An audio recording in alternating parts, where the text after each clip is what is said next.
"Help me, brother," I cried, stumbling into this home on a freezing winter night. My clothes were in tatters, barely offering any warmth.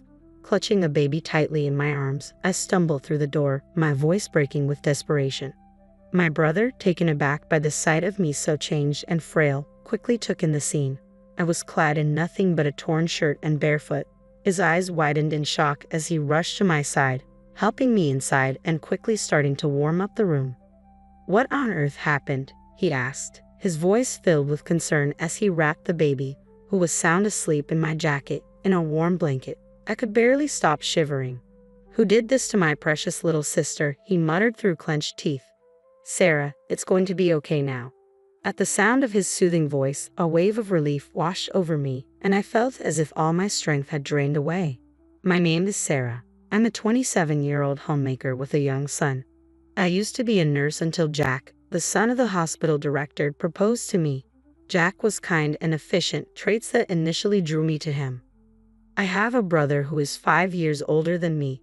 After our parents died tragically in a car accident when I was 4 and he was in 3rd grade, he became my protector. Our parents were killed when their car was struck head-on by a truck driven by someone who had fallen asleep at the wheel. My mother, a nurse like me, was working late that night. My father had gone to pick her up, and just before he left, he had told my brother John, "I'm counting on you to take care of Sarah." Those words became unforgettable for John, who took them to heart and has protected me ever since. We never fought. He has always been like a superhero to me. After the accident, it seemed John and I would be separated and placed in different foster homes. However, our paternal grandparents, whom we hadn't interacted much with before, took us in.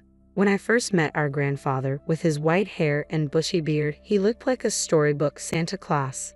"Seeing John," he murmured, "you're the spitting image of your father," and I thought I saw tears in his eyes. Our grandmother, a kind woman, hugged me tightly and sobbed, "Poor child." Later, I learned that our father had a falling out with our grandfather, leading to his departure from home. Our grandfather wanted him to continue the family business, but our father saw his freedom, resulting in a bitter parting. John and I moved to our grandparents' house in the rural mountains. Our grandfather, a renowned potter, created works so famous that a single teacup could fetch thousands of dollars. Thanks to his success, John and I grew up without financial difficulties. Our grandfather was stubborn and detested dishonesty, dedicating himself entirely to his craft. Despite the absence of our parents, our grandmother's incredible kindness ensured that we grew up happily under their watchful eyes. John attended a prestigious university in the city, and I pursued nursing school. We both had the opportunity to follow our dreams. However, when our grandmother's health began to decline, John returned home from the city. I wanted to return home too, but as I was still a student, John advised against it. He had always been fascinated by our grandfather's pottery, but their insistence on following his own path had led him to university instead. Our grandfather, regretting the pressure he had put on our late father to continue the family business, was determined not to impose the same on his grandchildren. Nevertheless, John was resolute in learning pottery from him. With his natural skill and love for the craft, pottery seemed like a perfect fit for him. John excelled in everything he pursued: academics, sports, and his social life. He was truly a superhero, taking care of our ailing grandmother while mastering the art of pottery. Meanwhile, I graduated from nursing school and started working as a nurse. It was during this time that Jack proposed to me. Our wedding was grand, and what I remember most are the joyous smiles of John and our grandfather. John even brought pictures of our parents to the ceremony, saying through tears, "We all just want you to be happy, Sarah," including Mom and Dad. Our grandmother, too ill to attend, wept tears of joy when she watched the video of the wedding. Feeling truly blessed with such a wonderful family, I left my nursing job, moved into Jack's family home, and began supporting him as a full-time homemaker. We soon had a child, and life with Jack was smooth and fulfilling. Little did I know that challenges lay ahead. Not long after my grandmother passed away, Jack stood by me, attending the funeral and offering comfort. Our grandfather was deeply disappointed, and I struggled to find words to console him. John, while supporting our grandfather, became increasingly absorbed in his pottery. 6 months passed, and life continued to unfold. I stumbled into my brother's house in the dead of a freezing winter night, my clothes ragged and barely adequate against the cold, clutching a baby in my arms. John was speechless when he saw me, so changed and frail. I was emaciated and weak, dressed in nothing but a thin, tattered shirt and barefoot. "What on earth happened?" he asked, his voice filled with concern as he quickly ushered me inside and started warming up the room. The baby, wrapped in my coat, was peacefully asleep, but I couldn't stop shivering. "Who did this to my dear sister?" John muttered through clenched teeth.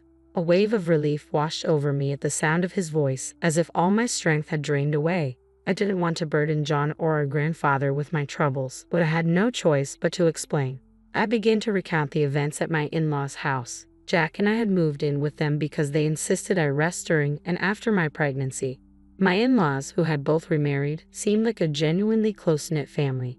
Jack was the stepson of my mother-in-law, and I was initially happy that my child and I could become part of this family. My father-in-law was kind and told me to make myself at home. His kindness was especially precious to me since I had no father. However, my mother-in-law didn't seem to share the same warmth. "You're flirting with my husband, aren't you?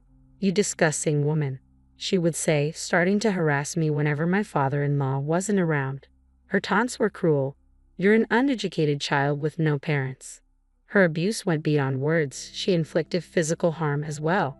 She'd spill boiling water in my direction, plant pins in my meals, and even try to push me down the stairs. It felt life-threatening. Her family had a long-standing reputation in the retail business, managing a major department store chain run by her brother. "Your background is miles apart from mine," she would sneer. "You can't possibly fit in with someone who grew up in poverty." To make matters worse, due to a shortage of staff at the hospital, a former nurse was frequently called in to help, working alongside my husband Jack. This only added to my mounting troubles.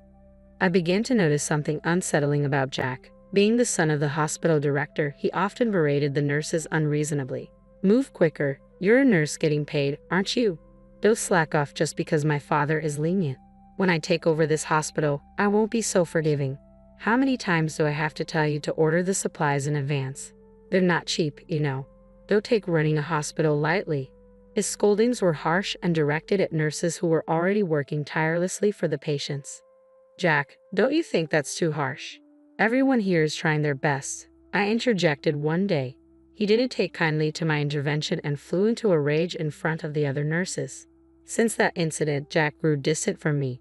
This change in his demeanor was likely influenced by my mother-in-law, who had been telling him from the start, "You're too soft on your wife. She's taking you for granted." While my father-in-law was still well, Jack couldn't be openly hostile or abusive in his presence. However, when my father-in-law fell seriously ill and became bedridden, the situation worsened. My mother-in-law seized the opportunity to make me handle all the household chores, treating me like a servant. I was overwhelmed, juggling my son on my back while cooking, doing laundry, and cleaning. Even with my father-in-law bedridden, my mother-in-law's mistreatment continued. Though he tried to intervene, his weakened condition made him unable to stop her. "Please don't speak to Sarah that way," he would say weakly. "Oh, here you go again defending that woman," my mother-in-law would retort venomously. "And you can't even do anything with your frail body. I wish you were gone," she spat, her anger palpable even towards my sick father-in-law. I endured the harsh treatment for the sake of my son and father-in-law. The harassment only grew worse. My mother-in-law would scold me, saying, "Housekeepers don't eat with the family. Eat the leftovers later." Her words cut deep, and I was so upset that I lost my appetite. When I looked in the mirror, I was shocked by my gaunt and ragged reflection. Jack told me, "I only married you because you were somewhat attractive, but I never thought you'd end up looking so shabby. I'm too embarrassed to be seen with you." He even ordered me to move from our bedroom to the storeroom. How cruel could people be? Jack and my mother-in-law didn't stop there. They began to verbally abuse even my son. "Of course he's not smart. Just look at his mother," my mother-in-law would sneer. "His constant crying is annoying. Make him stop right now," Jack would demand. It felt like something inside me had snapped. I resolved to run away, but my only concern was my father-in-law. If I left, who would take care of him? He could be in serious trouble. Sensing my distress, my father-in-law said, "Don't worry about me, Sarah. You should escape to your brother's place." He pulled out several $100 bills from under his pillow and pressed them into my hand. With no time to spare, I decided to flee immediately. I wrapped my son in my coat to keep him warm and rushed outside. Using the money my father-in-law had given me, I hailed a taxi and headed to my grandfather's house. There, I poured out the whole story to my grandfather and brother John. John, his face flushed with a fury I had never seen before, shook his clenched fist. "You've had it tough, haven't you? It's okay now. Relax," he reassured me. Overwhelmed, I burst into tears. My grandfather, equally enraged, muttered, "I can't forgive this." A few days later, I left my son in my grandfather's care and, accompanied by John, returned to my in-laws' house to collect my belongings. I had left in such a hurry without a word that I was concerned about any trouble arising when we returned to my in-laws' house. As we arrived, my husband greeted us with a cold, disdainful look. "So, you finally decided to come back?" he muttered.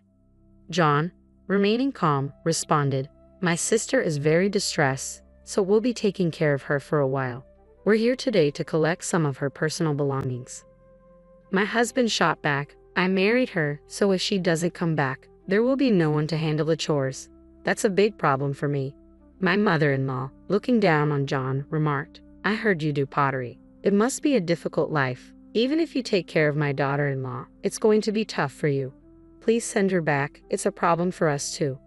John clenched his fists tightly, visibly struggling to contain his anger. When we were shown to a storage room in the corner of the hallway, my makeshift room, John's expression was one of shock. The cramped space held cardboard boxes and old appliances in disarray. There were a few changes of clothes for me and my son, but no heating appliances, just a thin blanket and a flimsy mattress. John's eyes burned with anger as he confronted my mother-in-law. "Is this where you've relegated my sister and her child?" he demanded. She retorted coldly, "She should be grateful to have a room. She's just a housekeeper." I wanted to leave that house immediately, but my concern for my father-in-law lingered. When I saw him, he quietly handed me something and apologized to John for not being able to protect me. In the days that followed, John, my grandfather, and I made preparations. Determined to fight for my son, I headed back to my in-laws' house, resolute in our resolve. I knew I couldn't keep running away forever. When we arrived at my in-laws' house, I handed my husband the divorce papers. He looked taken aback for a moment, but then declared he wouldn't be paying alimony or child support since I was choosing to leave. To support my case, I played a recording of his mother belittling me and of him shouting at me. "This is evidence of the abuse I have suffered," I said firmly. My husband and mother-in-law were visibly shocked and asked, "When did you even record this?" It turned out my father-in-law had secretly recorded everything to support me. He had discreetly handed over the recordings when I went to collect my belongings a few days before. John, who had graduated from law school and passed the bar exam while helping our grandfather with his pottery, had advised me that I could get a divorce since my husband was clearly at fault. John had been actively practicing law to assist those in need within our community, and he promised to fight for me with everything he had. My wheelchair-bound father-in-law arrived and handed the divorce papers to my mother-in-law. He had also recorded all the verbal abuse he had endured and was ready to divorce as well. He preferred living in a care facility over staying with my mother-in-law. Upon hearing this, my mother-in-law burst into laughter. "All right, go ahead and divorce me. I'll return to my brother's house and go back to my luxurious life," she said dismissively. At that moment, my grandfather made a call. "I'll terminate any contracts with a family like this," he declared. It turned out that the major department store run by my mother-in-law's brother was on the brink of bankruptcy. He had been eager to secure a deal to exhibit and sell my grandfather's renowned pottery and was close to finalizing it immediately. A call came from my mother-in-law's brother, the department store owner, severing their ties. My mother-in-law's face turned pale, and she sank to her knees. The gravity of her situation finally hit her, and she began to beg. "Please forgive me. I was out of line. I have nowhere else to go. Please let me stay here. Sarah, I'm sorry. Please forgive me." There was no way we could forgive her now. We all looked on coldly as she wept. However, one person still seemed to be in denial about the reality of the situation. My husband. He said to me, "I'm set to inherit this hospital. If you want a divorce, I'll pay alimony and child support. I'll marry someone younger and prettier than you." At that moment, my father-in-law interjected with a single sentence. "The hospital has been sold." My husband's eyes widened in shock. It turned out that my father-in-law had been orchestrating the entire situation. "Get out of here right now," he screamed at his stepson. My husband's face turned ashen. Since he wasn't legally adopted by my father-in-law, he had no claim to the stepfather's assets. On the other hand, I was legally adopted by my father-in-law, who had always treated me well. Realizing the gravity of his mistake, my husband quickly tried to plead for a fresh start, but I coldly dismissed him. Afterward, my son and I settled into a comfortable life at my grandparents' house. He cried less often and spent his days exploring nature, finding flowers and insects. My in-laws' divorce, along with the damning audio evidence, played a crucial role in establishing my mother-in-law's fault. According to mutual acquaintances, my mother-in-law and husband now live in a small rented apartment.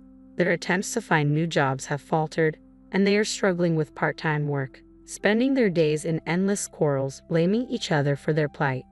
Meanwhile, my grandfather enjoys a comfortable life in a high-end senior home. My son and I visit him frequently. John, as always, continues to work with pottery under my grandfather's guidance. My mother-in-law's brother, who wasn't at fault, successfully hosted the pottery exhibition at his department store. At the exhibition, John met a lovely woman who is a fan of pottery, and they started dating. I'm hopeful we'll hear good news from him soon. I work as a nurse at a hospital near my grandfather's home. It was my dream to follow in my mother's footsteps, and I find great fulfillment in caring for my patients.